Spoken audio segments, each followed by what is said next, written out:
Welcome to Solvetic, your channel to always learn technology easily. Below in the description, you will find useful links we used in this video.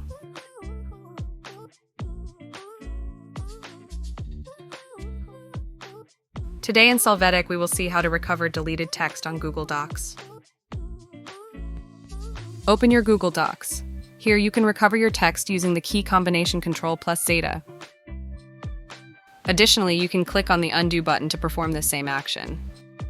After this, open the File menu and in the Version History section, click on See Version History.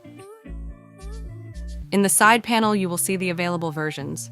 Click on them to see the recorded content. You can display the various versions, and if any of them fit the lost text, you will click on Restore this version.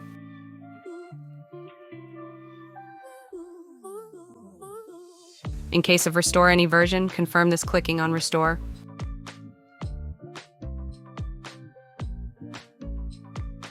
Hey, remember to subscribe Solvetic channel.